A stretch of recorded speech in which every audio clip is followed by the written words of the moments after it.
This is the Building Automation Monthly Podcast with Phil Zito, episode 118. Hey folks, Phil Zito here, and welcome to episode 118 of the Building Automation Monthly Podcast. And in this episode, we are going to be finalizing our three-part series on BACnet. So in the previous two episodes, episode 116 and episode 117, we talked through BACnet in general, and we talked about BACnet Mstp. So if you're trying to follow along in the series, really encourage you to go and listen to those two episodes, because this episode will have a lot of foundational knowledge that was built in those two episodes.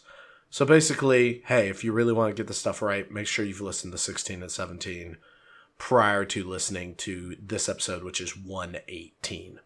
All right, with that being said, let's dive in. So in this episode, we're going to talk about what's different in BACnet IP. We're going to talk about how BACnet IP communications work. We're going to talk about adding BACnet IP devices. And then, depending on how long that is into the episode, we may go into some troubleshooting. I may end up covering that in the BAM TV episode, which, by the way, if you all haven't watched these yet, I mean, you really should. They are our weekly YouTube video series that we run, where essentially it parallels the podcast, but it adds a visual nature to the podcast. It's not the exact same content. It's a little different, but it's the same premise. So for example, last week we went and we did BACnet Mstp video. I believe it was episode 6 of BAM TV.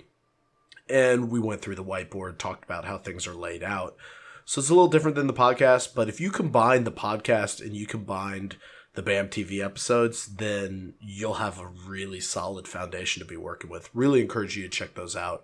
And you'll find out all the information about that at buildingautomationmonthly.com/118.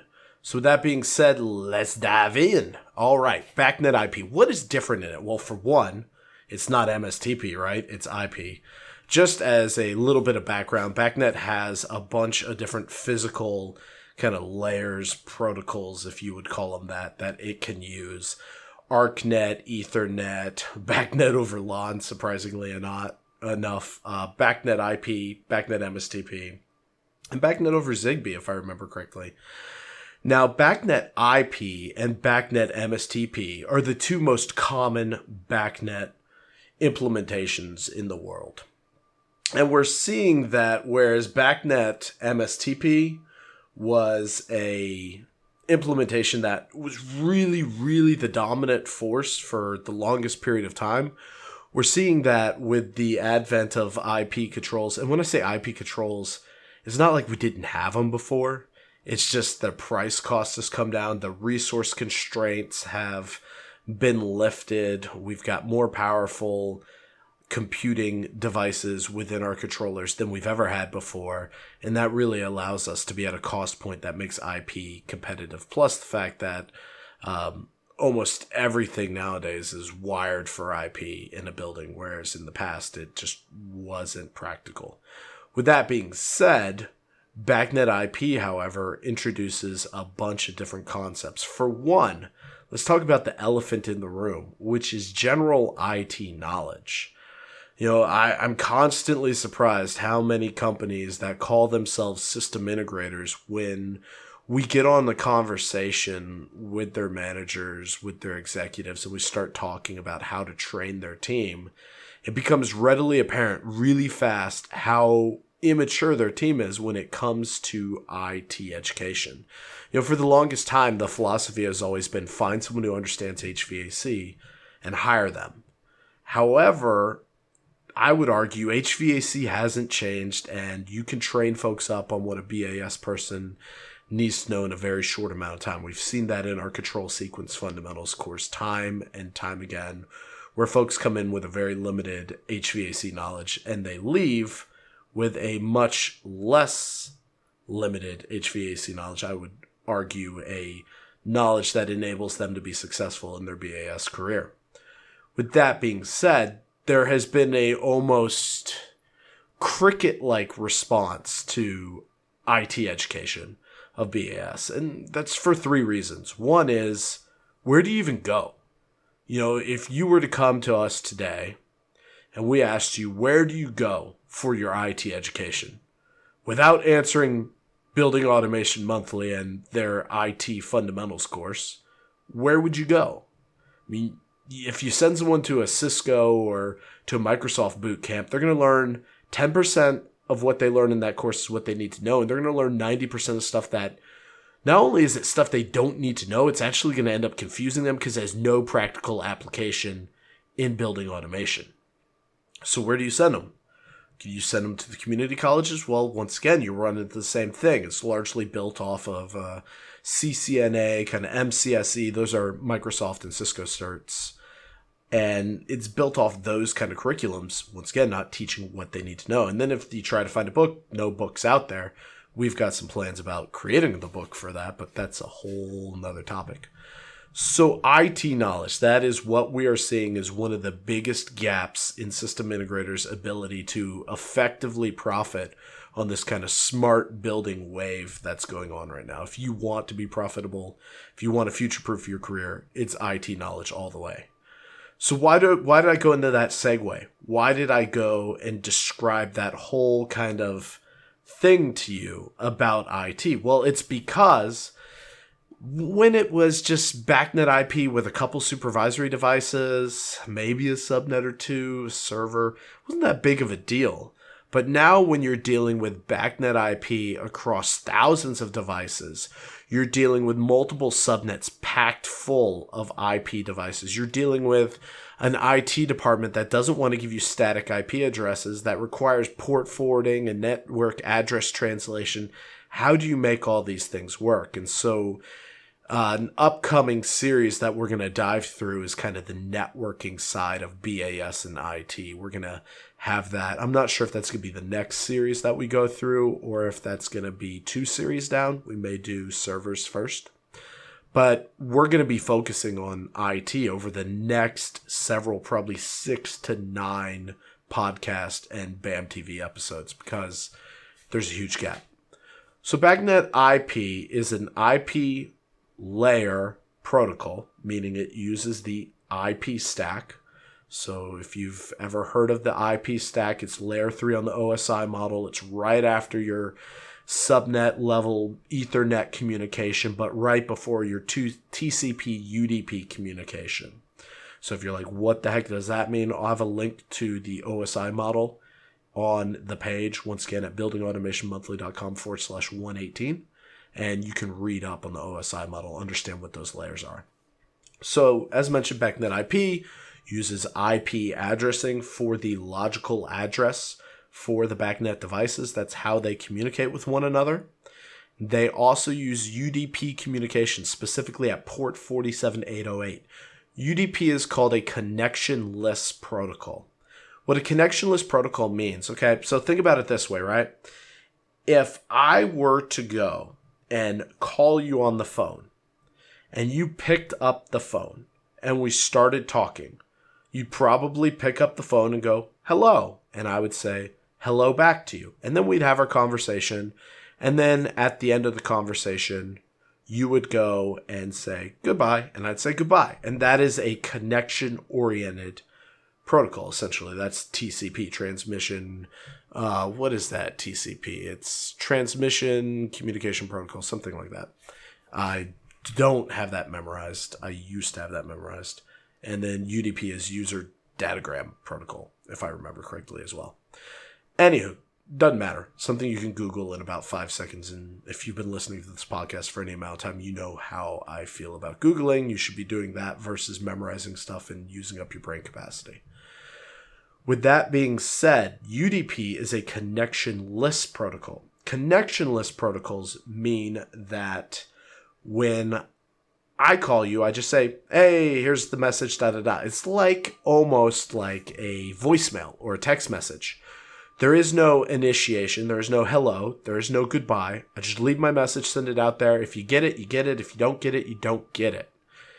It's not where I'm waiting. When I say hello, I'm waiting for you to respond. That's very important to understand that because of this. If we recall services in our first part of this series, services There are unconfirmed services and confirmed services. Now you may be asking yourself, or at least I would be asking, how can we have a confirmed service with a response when we're using UDP connection? Great question. That is because there are two stacks when it comes to BACnet. You may be like, stacks? What? Are we talking about money? We're like, money stacks. No, we're not money stacks here. We're talking about protocol stacks. So in the OSI model, you have 7 layers, right? It's physical, data link, network, transport, and then it is session, and oh my gosh, it's just completely slipping my mind here. I have post-workout brain fog from going and lifting really heavy weights. So the presentation, session, and application. Yes. Okay. There we go. I don't know why I had such a brain fog. It's I lifted really heavy weights prior to doing this podcast episode, and that probably had a thing or two to do with the brain fog. But, once again, OSI model is also something you can Google as well. So there's that OSI model stack, right? Well, then on the BACnet side, you have the BACnet virtual link layer, which creates logical links, right? And these links are basically connections between two BACnet devices that facilitate communication. And they basically say, hey, this is the type of communication we're doing. Then you have your NPDU, or your Network Protocol Data Unit. This is where BACnet messaging is handled, especially if we're using unicast instead of broadcast messages, which those are the two types that BACnet supports. And don't worry, we're going to pull back and talk about those. And then you have the APDU, the Application Protocol Data Unit. Now, if you listen to part 1 of this series, you know about the MPDU and APDU because we talked about those. The APDU is where all the service messaging happens. It's where we're doing our BACnet messaging. It's where we're going through and doing our requests and our response if we're doing complex acknowledgments to our services instead of simple acknowledgments to our services or unconfirmed service requests. So we've got all those things going on. Now with BACnet IP, we have two kind of address schemes. We're going to back up real quick, talk about address schemes. We're going to talk about addressing in general, and then we're going to talk about more around the communication of BACnet IP. So in addressing, we're talking about the BACnet network and MAC address. So if we recall, if you go into your computer right now and you were to go into command prompt and you type in ipconfig, and usually I'll do ipconfig /all, and that will give you all these parameters of your network interface cards. Your wireless LAN network interface card, your physical Ethernet interface card, and they have MAC addresses. And MAC addresses are the layer 2 physical address of your network interface cards. And if we recall from previous podcasts, the layer 2 communication, basically what happens is a switch, a physical device sitting on a network. It goes and discovers all of the devices that are connected to its ports, and then it stores those port addresses in what's called an address resolution protocol table, ARP table, where it's able to resolve IP addresses to appropriate MAC addresses and, as such, appropriate ports. So basically, the switch knows where to send messages. Well, BACnet IP uses the BACnet network and the MAC address as the physical address for a BACnet IP device. Okay? Now, that is for the BACnet addressing. That's for the MPDU. Now, for the actual OSI model stack, you're still using Ethernet MAC addresses, and you're still using IP addresses, and you're still using UDP ports. Okay? In the BAM TV episode that we're going to produce, that's going to come out, depending on when you're listening to this, it might already be out. We're going to go through kind of some Wireshark captures, and we're going to look at what do these different layers look like. So if you've ever been interested in that and you've had someone who's told you about all this stuff, but they've sucked at explaining it and you're just more confused than anything, don't worry. We got you covered in the upcoming BAM TV episode. We're going to take you through, kind of talk through these Wireshark captures and explain what's going on. All right. So we've got BACnet. We've got BACnet IP. BACnet IP has an address. It also has a logical address, which is an IP address. It has its normal addresses, device ID, device name, those kind of things. Now, we recall from the first lesson in this series that BACnet communications work through a broadcast and unicast method, right? So we send out a broadcast that allows us to do our who is, I am, who has, I have. So who is I am is device discovery. Who has I have is object discovery. And we do those broadcast messages and we get unconfirmed responses that builds our table. And then based on that, devices are able to do unicast messages. These would be things like read property, write property. So that's all well and good when it's on a single subnet. But what happens if we need to broadcast across multiple subnets? Well, that's a problem because here's the deal. Broadcasts do not travel across subnet boundaries. They just don't. They are a layer 2 concept. They travel on the local subnet. So if you've got multiple subnets, which you're most likely going to have because you're starting to add tons of BACnet IP devices to your networks, well then, how do you make sure that these broadcasts leave subnet 1 and go to subnet 2? You do that through something called the BBMD. One of the most confusing topics that folks haven't understood is the BACnet broadcast management device, or BBMD. Essentially, this has a BDT table which lists out the BBMDs on all of the other subnets and tells BACnet messages where to send their messages if they are trying to get outside of their local subnet. This is very useful because without this information, you wouldn't know where to route unicast messages or broadcast messages. Now, granted, once you're doing unicast messages, you're just doing a straight unicast, so the BBMD becomes less important. But in order for you to go and do broadcasts, especially global broadcasts to do device discovery, your messages need to know where all the different BACnet networks and subnets are so that they can be routed. And that's what the BBMD does. Now, the BBMD has that BDT, right? That table that lists out all the BBMDs.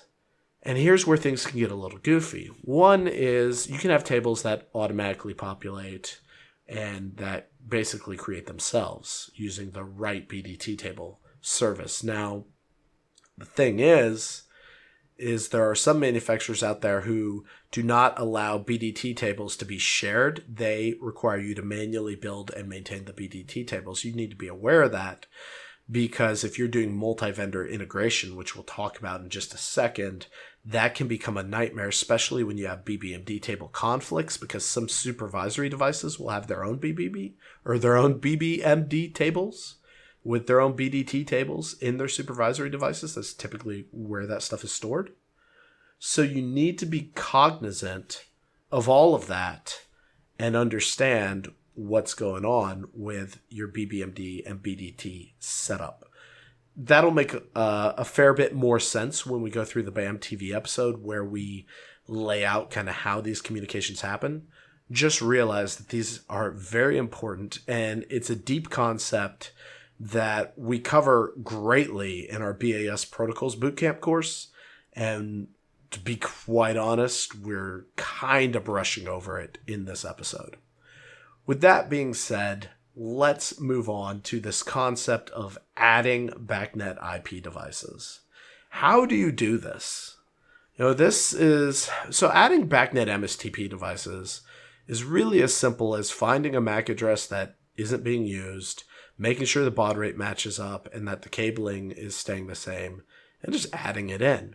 But adding BACnet IP devices is different because of IT. This is why you really need to understand IT. This is why I was really hammering on the point of learning IT, was making the suggestion of our IT fundamentals course, because it is one of, if not the largest gap in most BAS professionals, both new and experienced BAS professionals that we see on a day-to-day basis.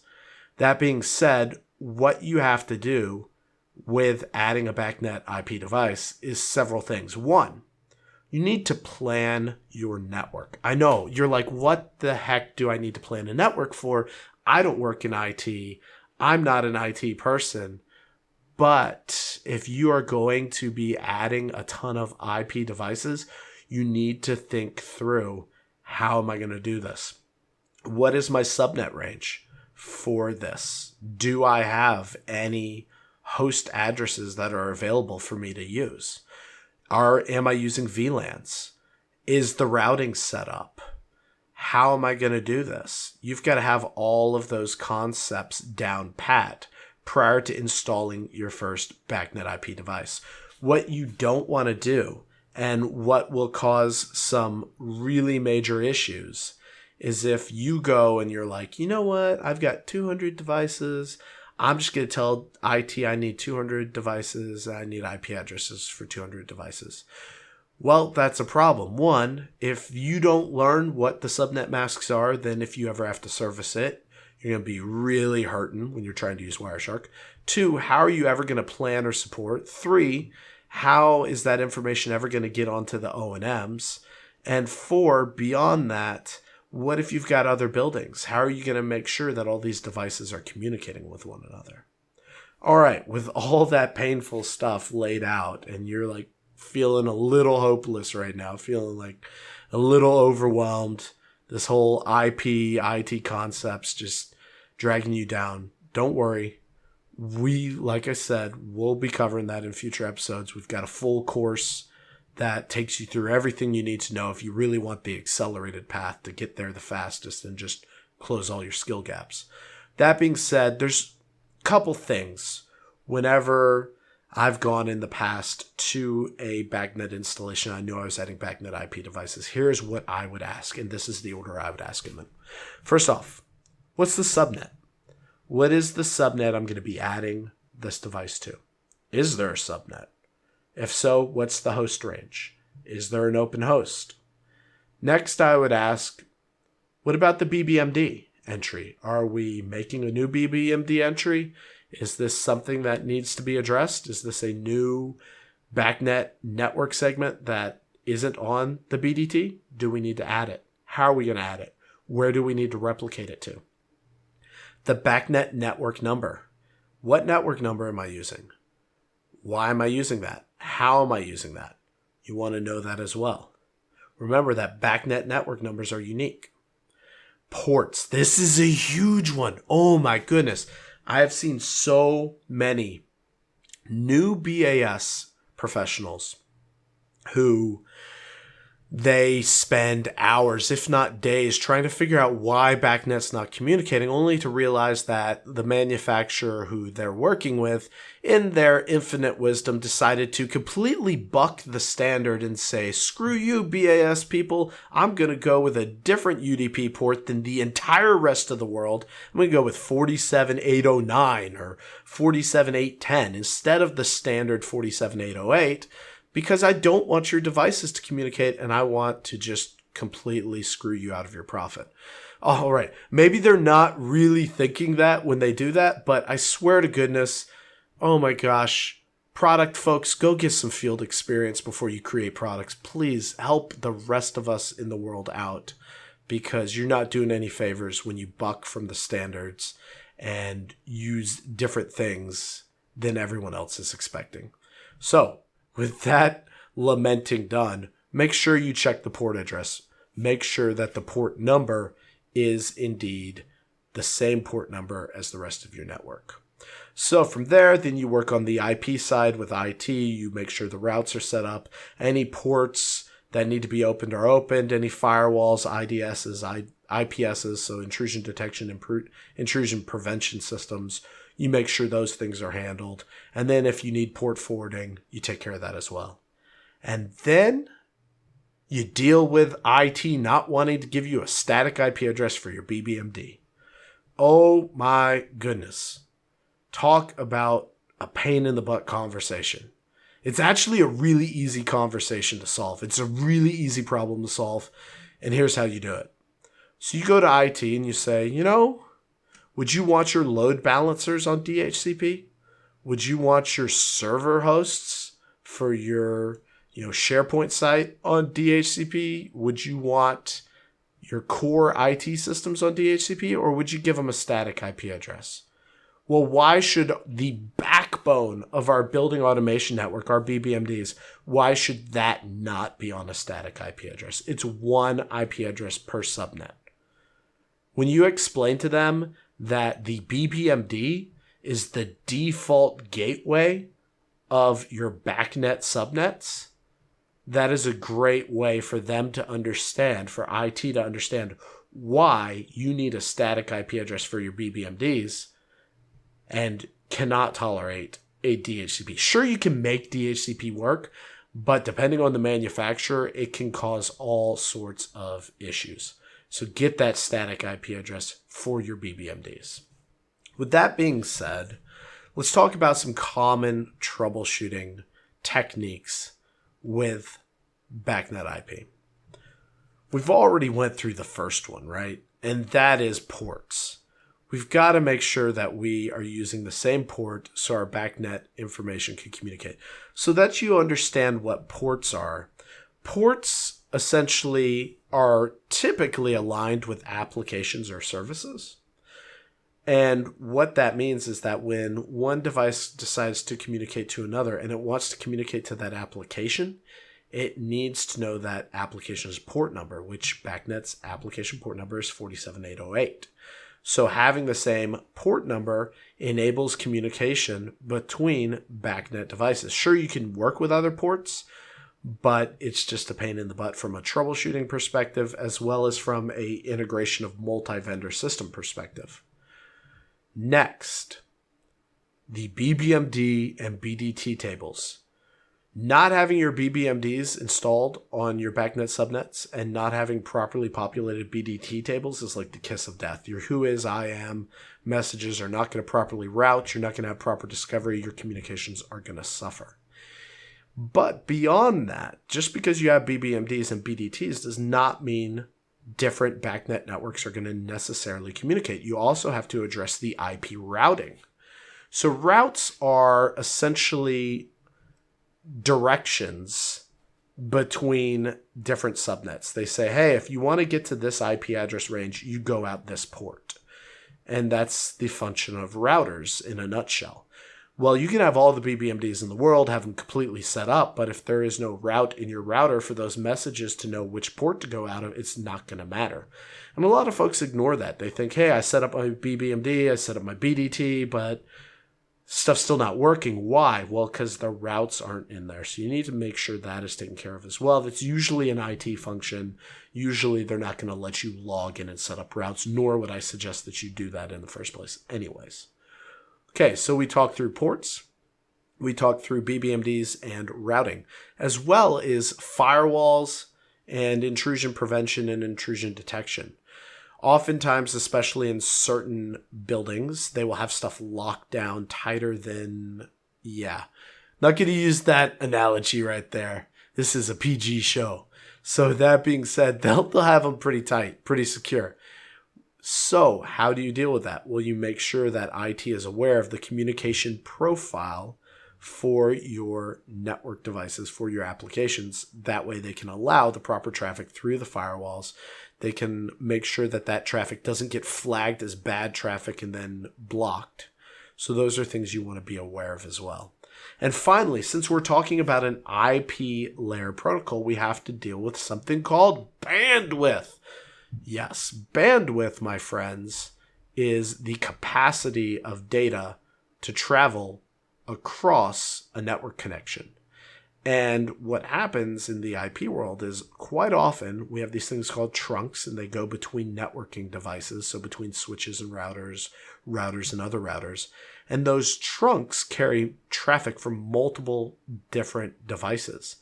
And sometimes you'll get devices that have a lot of data. They consume your bandwidth, and then you run into this thing called quality of service, where your BACnet messages actually start to be dropped because they do not have a high enough quality of service, meaning they're not important enough. So if you start to see at nighttime or during certain periods of the day, you start to get a lot of dropped BACnet messages, I've seen this time and time again, you're most likely dealing with a quality of service issue. So we talked about quality of service, we talked about routing, we talked about ports being unlocked, and we talked about our actual BBMD and BDTs. The last thing we're going to talk about here is IP addressing. Make sure your IP addresses are the correct addresses for the subnet you're in. This is a huge one. You'd be shocked how many folks go and have the wrong IP addresses for their subnet range. And that is also a kiss of death, because if you have the wrong IP address in a subnet range, it's not going to know which default gateway to go to. It's not going to communicate. Things are just going to be messed up. So that being said, that is BACnet IP. A lot to take in, probably one of our deeper episodes. Really encourage you, if you're finding that your IT knowledge is holding you back, you really want to step it up, or you're finding that the skill set of your teams is just not where it needs to be, you all need to know IT in order to be able to take more profitable work on and to do things that are more profitable, being more complex projects, or whether that is more integration. Really encourage you to check out our IT fundamentals course. That will take you through everything you need to know. And the best thing is it's fully online, so you don't have to leave the comfort of your home. You don't have to take time off work. You don't have to pay per diem, travel, and you get everything taught to you by a BAS professional who knows exactly what you need to know. You can find out more about that at buildingautomationmonthly.com/118. Thank you so much for being here, folks. We're going to start diving into IT over the next couple episodes. We're going to start really unpacking that information, make you very comfortable in that. Thanks a ton for being here like always, and we will talk to you again next week. Take care.